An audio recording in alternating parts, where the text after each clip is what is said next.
You are listening to the new man, beyond the macho jerk and the new age wimp. Your host is men's coach Tripp Lanier. Are you doing what you love or just what you're expected to do? What's your zone of genius and how can you find it? And why do some folks sabotage their success?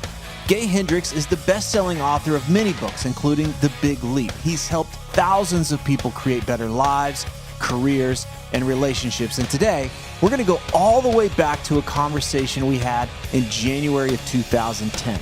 This was originally part of a course that I created and thought it would be great to share on the podcast. Enjoy. Today, we're talking with Hendricks. He is the best-selling author of 5 Wishes, as well as The Big Leap, Conquer Your Hidden Fear and Take Life to the Next Level. Thank you so much for being on The New Man Life. My pleasure. Great being with you. So today, we're talking about a zone of genius, this area of genius. And before we even define what that is, why should a guy care? What's in it for him to reveal his zone of genius? Well, a couple of reasons. One is because if you don't get to that place in life, if you don't open up your zone of genius, you don't feel like you're using your full potential. And all of us have that zone of genius inside us. And if we don't make sincere efforts to go find it and bring it out and put it out into the world, then all of life doesn't feel like it's working quite right. It's just like if you're driving along in a car and your right rear tire is only half inflated. You know, you can probably get there okay, but it's not going to be half as smooth and half as much fun, and it certainly affects your acceleration. Okay, got it. And this is another way of saying this is helping guys reveal their potential, reveal what it is they truly have that's unique for them, and bringing that into the world, right? Yeah, that's exactly right. And, my wife and I just celebrated our 30th anniversary of meeting each other way back when. And we were spending some time kind of reflecting over how we've changed over the years. And, there was a whole section of my life where I was a competitive squash player. Uh-huh. Do you know what squash is? Yeah. Yeah, okay. A lot of people, if they, grow up where squash hasn't been played, they say, huh? Anyway, so if you're listening in one of those places where they don't play squash, it's kind of like a small version of tennis played in a small room, and it's a wildly competitive game. And so I was into that world for many, many years, and now, when I turned 40, I just lost interest in playing, and not just because the 19-year-olds were beating the heck out of me, but I developed other interests. So we were my wife Katie and I were talking about how we've gone through so many changes over the years, and yet there are certain things that are constants under there, and that's why I say, if your passion is football, or if your passion is flowers, or if you're writing a great symphony or making a great soup, it doesn't really matter as long as you're calling on that zone of genius inside yourself, that place that's a creator that knows how to innovate, that knows how to get something done that's seemingly impossible to do. It's that part of ourself that we can call on that is really our creative home base inside ourselves. It seems like it's the one thing that's really unique to us, that's going to really, when we hit that button, and I've experienced this many times in my life, like, this is what I'm supposed to be doing. This is why I'm on this planet. Was that the feeling? Yes, that's exactly right. That's exactly the feeling. And, I started out, I was a football player in high school. I was not very athletically talented, but I was big, so the coach put me in the middle of the defensive line. And he basically said, look, you'll never be a decent athlete. All you want to do here is fall down and make a big pile so nobody can get over it, And he was actually pretty accurate. I didn't have a lot of athletic skills, especially when I was in the 10th grade of high school. But I was just a big 220-pound 6'1" kid, and he took one look at me run and said he'll never be in the backfield, but I can probably use him in the middle of the line. And so, it doesn't matter where you're called on to serve, as long as you can find that place in yourself where you say, wow, this is calling on a part of me. This is giving me a new opportunity to learn and to bring forth something that I didn't know about myself. Okay, wonderful. Well, in your book, in The Big Leap, you talk a bit about the difference between, there's the zone of genius, which is what we're talking about now, but then there's the zone of competency and the zone of excellence. And you said, from what I understand of your writing, is that most people hang out in their zone of competency or their zone of excellence. Can you explain that? Yes. So let's think of 4 zones. There's your zone of competence, those things that you're good at, but somebody else could do them just as well. And then there's your zone of incompetence, where there are things that you do that you may not even be very good at, and somebody else could do it even better. Like for me, I've managed to get through the past 30 years without balancing a checkbook or making a budget. I'm just not very good at that kind of stuff. I put my attention on writing books and making movies and things that make money, but I don't have any skill at keeping track of it. So I got people that can do that for me. And that's what I recommend, is to identify things in your zone of incompetence and your zone of competence and get somebody else to do those. And they will free up time for you to spend time in your zone of excellence and ultimately your zone of genius. Your zone of excellence is probably where a lot of people get stuck, actually. And it actually, the world kind of conspires around you to keep you stuck there, because if you're excellent at something, a lot of people come to depend on you around you. And so a lot of my clients, for example, when I coach them, they come to me and they're operating in their zone of excellence. They're doing a great job with their business, or they're doing a great job being an attorney, or a great job, whatever their particular line of work is.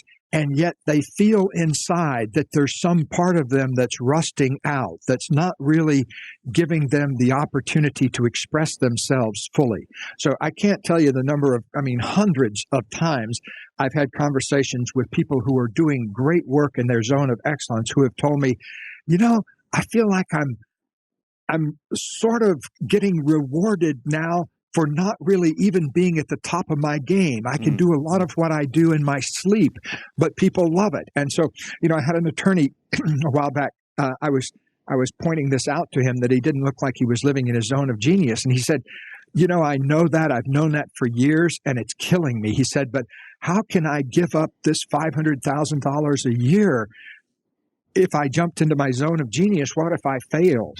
And that's a big thing for many of us. We don't trust the fact that we can reinvent ourselves in our zone of genius.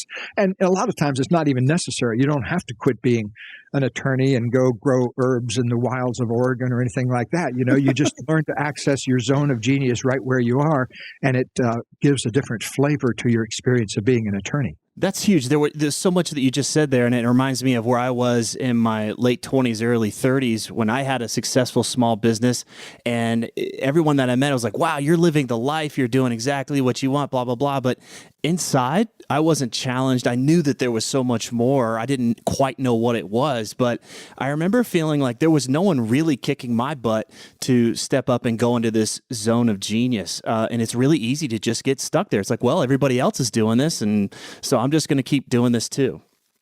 Well, I really appreciate you bringing up a key point here, because I say to my clients, either you kick yourself in your own butt, or the universe is going to do it for you. And it usually doesn't do as subtle a job as we can do ourselves, And what I mean by that is I've had many people come in, that had managed to get very ill about something. I worked with a fellow a while back that had a big heart attack at work. And as I was kind of working with him to help him put his life back together, he told me one day something very poignant. He said, Dr. Hendricks, what I've really learned is that the universe did me a favor by having me have a heart attack. And I said, wow. I think I understand what you mean, but could you explain that? And he said, yeah. He said, I've been hearing myself inside for 2 or 3 years say, you've got to make some changes. You've got to make some changes. And I just kept putting it off. And finally, the universe did it for me. And so I think it's nice in life if we can organize life so that we get the gentlest possible lessons. So I want to organize and help people organize their lives so they don't have to have those big kick in the seat of the pants.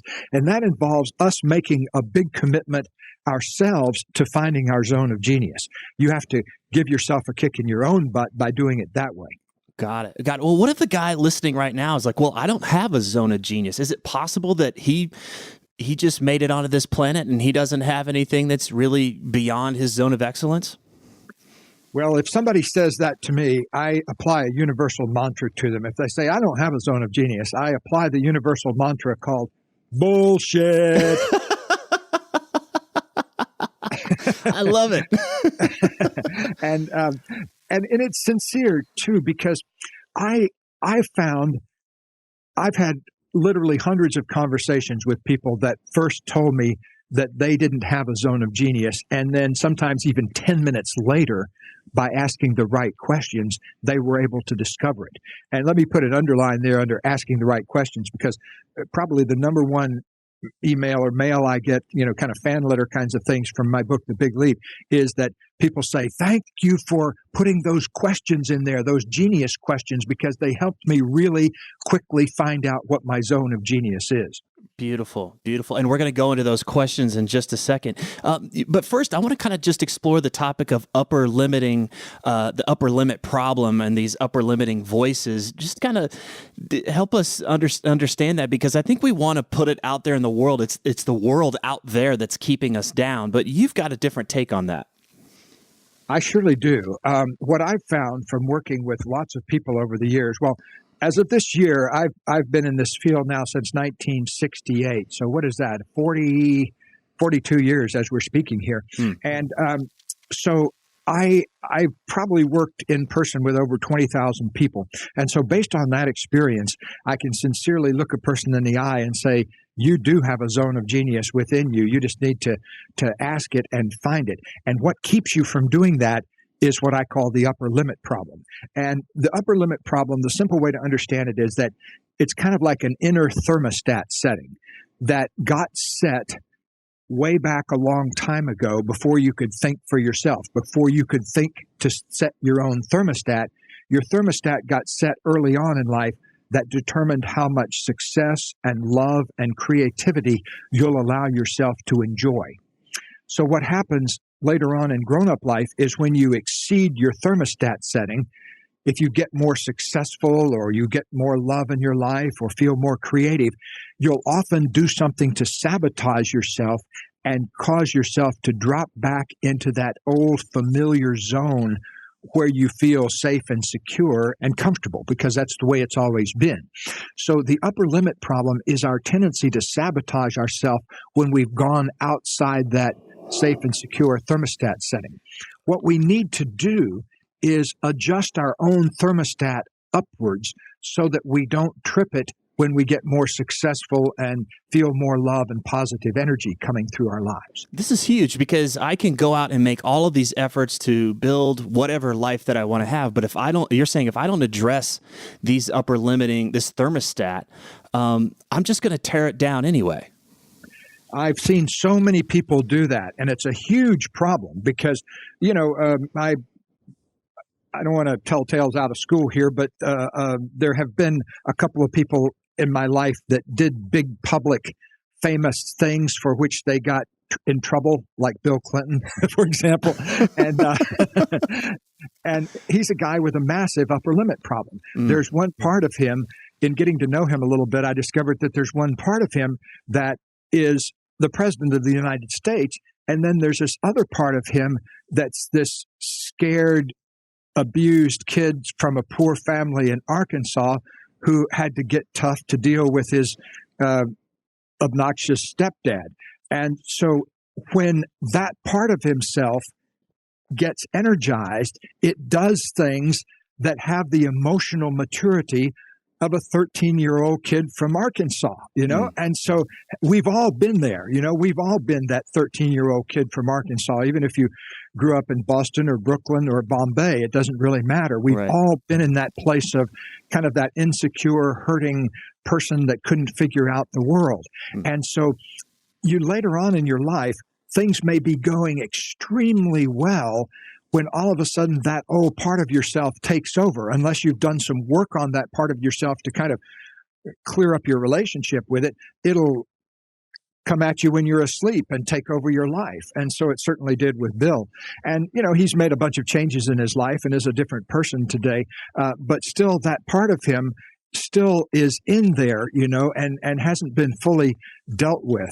And so we've got to make sure we don't make those same kinds of mistakes when we're getting more mature, that we knock our feet out from under ourselves when we're at our highest success. That just sounds like another whole, you address it beautifully in the book, and I'm going to tell the listener, definitely go pick up The Big Leap, because that's where so much of the book is dedicated to that. But I want to get back into the zone of genius and those questions we were talking about earlier. How does the guy reveal his zone of genius?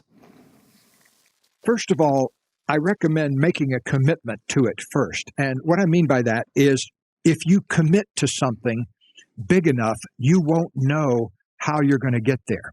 So if you will make a commitment to living in your zone of genius, if you will make a commitment to doing whatever's necessary to access that zone of genius, that's the first thing you need to do. And you won't know exactly how to do that, because any commitment that's worth its salt has to be big enough so that you don't know whether you can do it or not.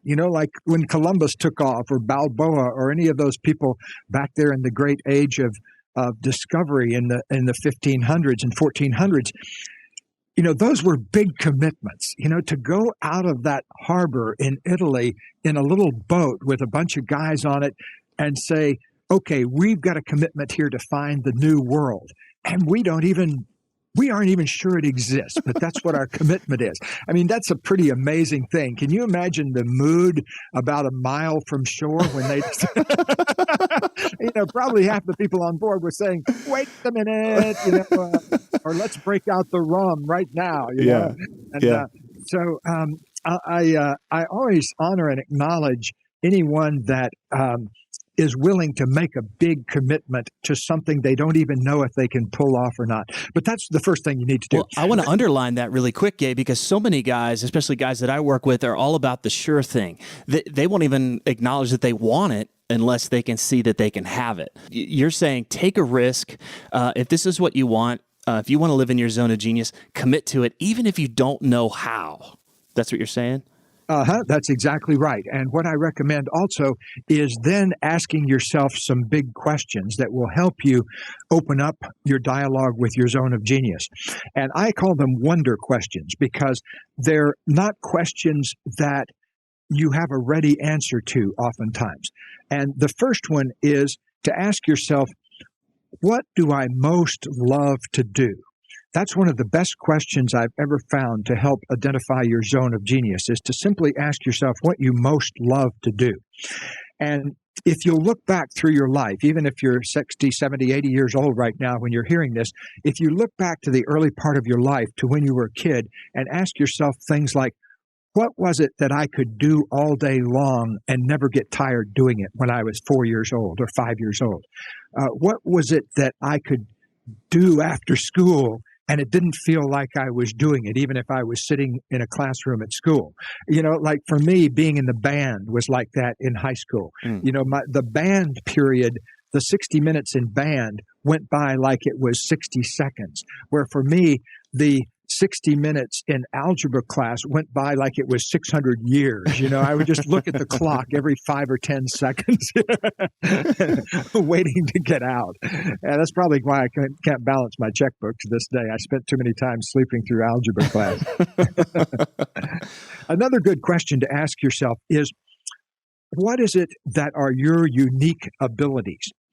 And if you look inside yourself, you'll find yourself, okay, what is it that I can do that I'm actually better at than most people in my environment, in my job, or wherever I happen to be?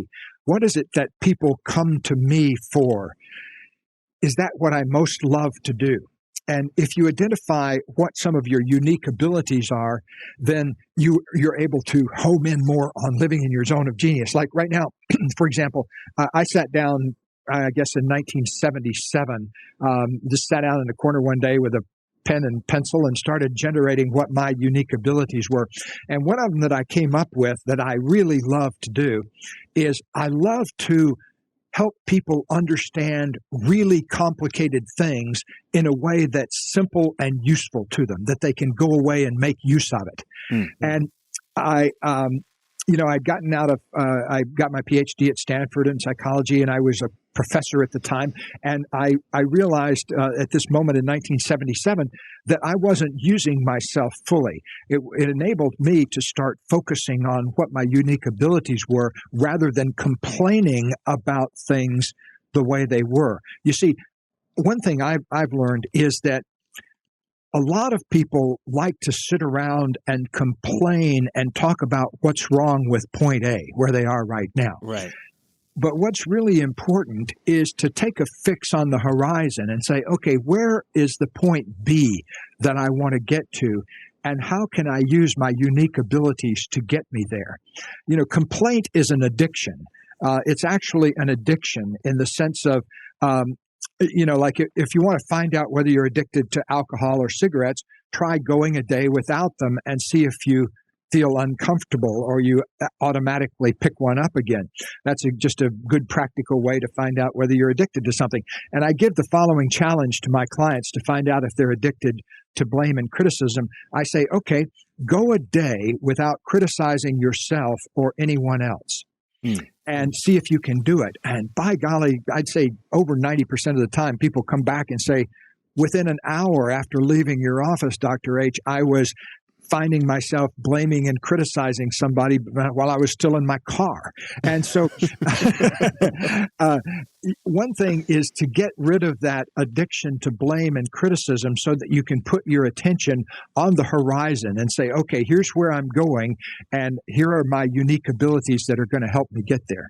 Okay, beautiful. I could just imagine that for the guy, he's like, well, maybe he writes something down, or I just get that his unique ability might be right under his nose. He's overlooking it. He's thinking that it should be this or that it should be able to make him money. But if it's not fitting a certain criteria, he's not even going to recognize it. Does that show up where people just completely overlook their unique ability?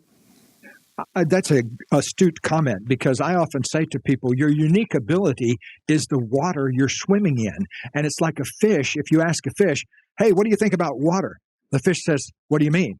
Because they don't get that they're swimming in water. And your unique ability is often something like that. Let me give you an example. One of the things that I do is I ask people a question: what work do you do that doesn't seem like work when you're doing it? And I had a person, an executive in a fairly large firm, about a 500-person firm that I was working with a while back. And she was kind of the number 2 person to the CEO, really talented person.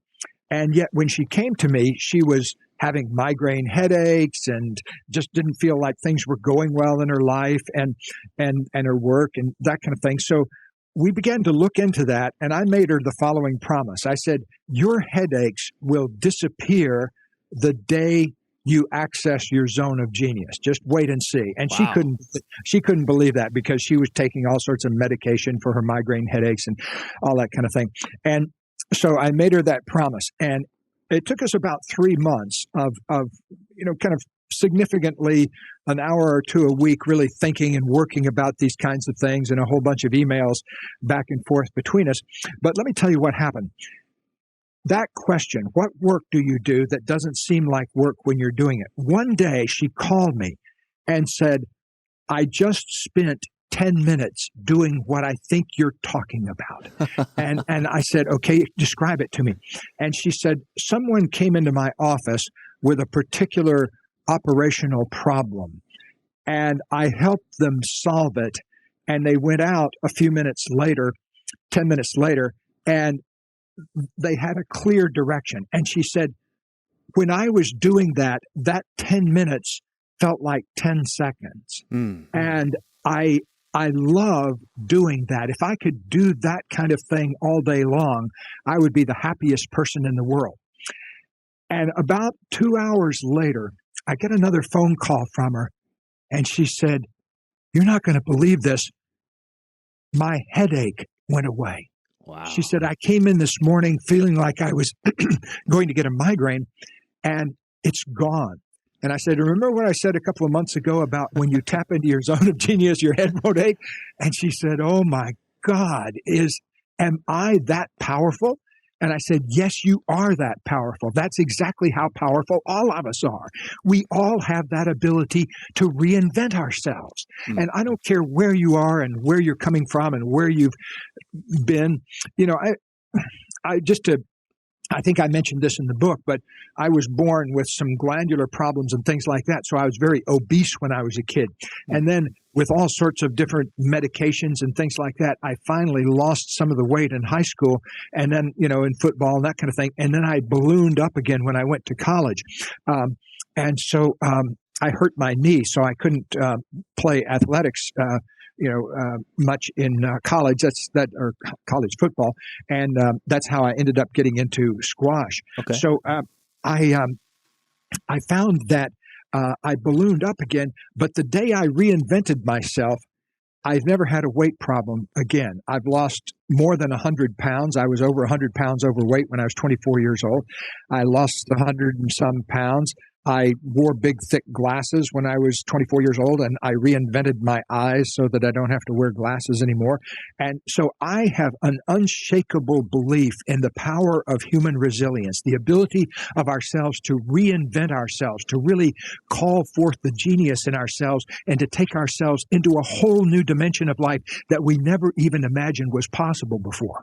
I'm just freaking inspired listening to this. This is awesome. That's amazing. So I just kind of want to recap. We've done 3 of the questions. What do I most love to do for long stretches where I don't get tired or bored? What's my unique ability? And what work do I do that doesn't seem like work? Is there another question? Another specific one I ask executives a lot of times is, what produces the highest ratio of abundance and satisfaction per time spent? So what people tell me frequently, for example, a common executive thing is to complain that I don't have any time to really think and do any, kind of meditative planning. People are always wanting my attention and that kind of thing, and I never have a chance to just sit and think for 10 minutes. So, for example, that is a 10-minute investment of time, just sitting and thinking and contemplating, that may have an incredible payoff to it. Mm-hmm. That some of the greatest ideas in human history have come from not even 10 minutes of reflection, but 10 seconds. Yeah. So ask yourself, what is it that I do that produces the highest ratio of abundance and satisfaction per time spent? Like if you're spending 5 minutes a day doing that, I'm going to ask you to do 10 minutes a day. I'm not going to ask you to quit your job and take a sailboat to Tahiti and all that kind of stuff. That might be fun, but what you can really do is right there where you're sitting, you can do twice as much as you did yesterday of that thing that produces the highest ratio of abundance and satisfaction per time spent.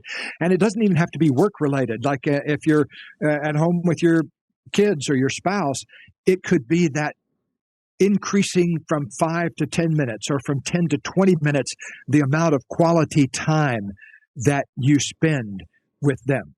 I'll give you another example. I was working with a couple a while back, a well-known couple in the media spotlight, and they were having some problems at home. And I was working with them on video conference. In other words, they were sitting in their living room where they live, and I was sitting in my office up here in California. And so I was working with them, and I said to them, during our entire conversation, I haven't seen you two look at each other. You've been looking at me, but you never even look over at the other person when she's talking, or you never look over when he's talking. And they kind of, their mouths opened. And so I just had them turn to look at each other for about 10 seconds. And they burst into tears, both of them. Wow. It was an amazing breakthrough just from a tiny little moment of contact. And see, I'm not making them wrong. I'm saying that life gets to us. We get caught up in life. We get caught up in all the stresses and busyness of life. And in fact, that's exactly what they said. We get caught up in all these meetings we got to go to. And then, the moment I get home, I'm hit with Kevin was late for soccer practice today. What are we going to do? And all of these problems. And so we never have a chance to actually genuinely connect with each other. Wow. And it can be just these very short periods. I heard you like with the guy that's like, oh, I don't have time. I'm going to have to quit my job. If I start to go down this path, it's going to disrupt everything in my life. And what I've heard you say is just take these little bits and do them a little bit more. Just expand them out a little bit more and start walking the path from that direction. So many guys shut down this process and shut down their creativity if they don't see how it's going to make them more money, or if it's going to disrupt anything. They're going to create more security or disrupt their security. It just seems like how can we open the gates so this guy can just be clearly creative with himself and not edit himself when he's going through these questions? Well, I think that's a really good point. But what I would say is that let's just expect that we are going to edit ourselves and we are going to come across barriers in ourselves. Let's just expect that and make it no big deal. It's just like, these questions, you treat them kind of like a little bit like slowing down to go over a speed bump, just kind of slow down and savor those questions a little bit. And then you can go back to driving at 80 miles an hour, but not when you're going over a speed bump, slow down, take it easy. And what I really think is that almost all of us come from the factory pretty much with a self-critic that goes, 28 hours a day. It's going when we wake up in the morning oftentimes. And so let's just expect that and treat it just like we would another friend that we find a little bit annoying to be around sometime. Try to spend less and less and less time around it, but don't make it wrong, because it's just another part of yourself that needs to be loved and accepted. I love that. It's like, oh, well, if I still have this critic, if I still have this mental block, then, I must be still stuck. And guys, people get tripped up and get really hooked in by that voice versus just like, hey, you know what? Your roommate's an asshole. So, but you get to still live with them and you get to still work it out. Just don't let it run your life. Yeah, that little self-critical part is probably still going to be going on when you're on your deathbed. It's going to be say, doggone it, you're not dying right. You ought to be doing this a different way. Well, coming back to the unique ability. So let's say he starts to get a handle on this. And I imagine this process is something you just kind of continually revisit and continually hone like your client did. Why is it important that the listener can articulate it? Why is it important that he not just keep it to himself? It's important because you need to enroll the world around you, your family, your friends, your coworkers. You need to enroll them in the process of everybody opening up to their genius and their unique abilities. But you need support for you opening up to that. And so I recommend that people really go public with it, and just say, hey, I'm in this big inquiry right now inside myself about how to open up my zone of genius. I read this book and it's interesting, but I'm not sure I've got a zone of genius inside me. So I'd like your feedback. Ask the world around you, ask your spouse, ask your boyfriend or girlfriend to get into there with you and support you in going toward your zone of genius. And you know what? Oftentimes it inspires them to do the same thing. I often recommend that, when I'm working with an executive, is the first thing you do is you go home and you build that genius relationship with your beloved at home that will help you and support you in your quest for your own genius. And it sounds like this is another place where you give yourself some real room to screw up and trip and fall and be goofy. And because so many guys want to have it right. They want to have it perfect. And they want to make sure that whatever they say and comes out of their mouth is void of any possibility of critique or criticism or anything. So I just imagine like, hey, give yourself some space and have fun with this. Even if it's a little goofy and someone looks at you and raises an eyebrow, be willing to, nonetheless, you committed to this. Put it out there. Just start speaking it. Start putting it out in the world that you've got this unique ability, and this is and declare it. That's absolutely what you need to do. And what's the worst that can happen? Well, people will laugh at you. Well, so what? They'll laugh at you anyway, probably. Sometimes people will criticize you. Well, so what? People are going to criticize you anyway. You cannot live your life based on fear of other people's reactions. That's a very timid way to go about life. You have to separate the world into three types of business. There's your business, there's other people's business, and then there's the universe's business. And we mess up when we try to meddle with either one other those other than ourselves. So let your friend's reaction be their reaction. That's their business. Your business is opening up to your genius. I love it. I love those three distinctions. That's huge. So many people think that they can kind of manage and possibly forecast what the world's going to do, and that they can somehow have a way to kind of screw with that stuff. But really, just take care of yourself and worry about yourself, and you know what? The world's going to do what it's going to do. Freud said something great. Somebody asked Freud to sum up his life work in one sentence, and he said, secrets make you sick. When we keep our unique ability, when we keep our zone of genius a secret to ourselves and to the world, it makes us sick. It makes it makes our lives much less satisfying. Yes, it absolutely does. And that's why I appreciate what you're doing in the world and others like you, and helping bring this message out to people that really need to hear it, because it changes a lot of lives once you understand what we're talking about here. Oh, thank you, Gay. I appreciate it. So what's another tool that we can give our listener to help him stay on track?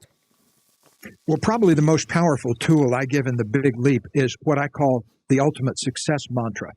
And what it is, it's a sentence, and it's a very powerful sentence that's packed with a number of key ideas.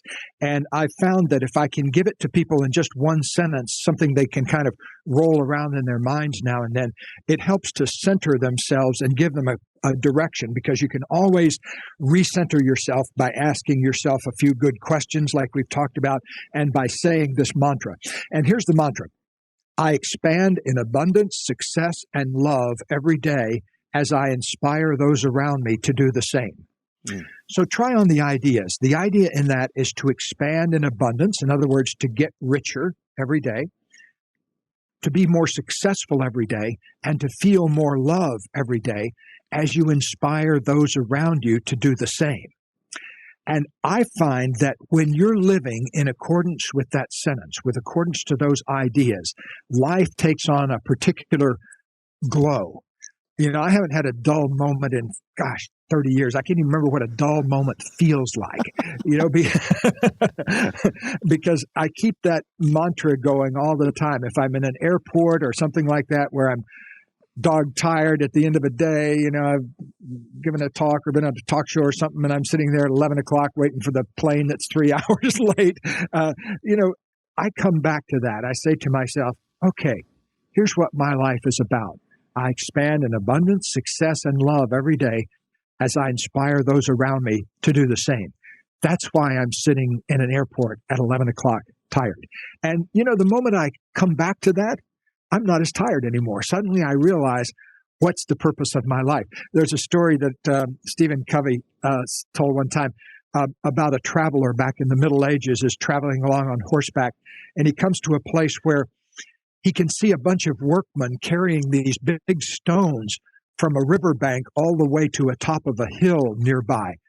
And he sees that some of the workmen have a big smile on their face, and some of the workmen are cursing and groaning and sweating and bitching and moaning about the carrying the rock. And so he asked one of the people that were bitching and moaning, he said, "What are you doing?" And he said, "Can't you see I'm carrying rocks up a hill?" And he asked one of the guys with a smile on his face, "What are you doing?" And he said, "I'm building a cathedral that's going to be on the top of that hill someday." And so having a purpose for your life, having a driving intention, having that ultimate success mantra behind you all the time, I find makes for really exhilarating living. I think it's amazing too, because we can get caught up in the content of our day.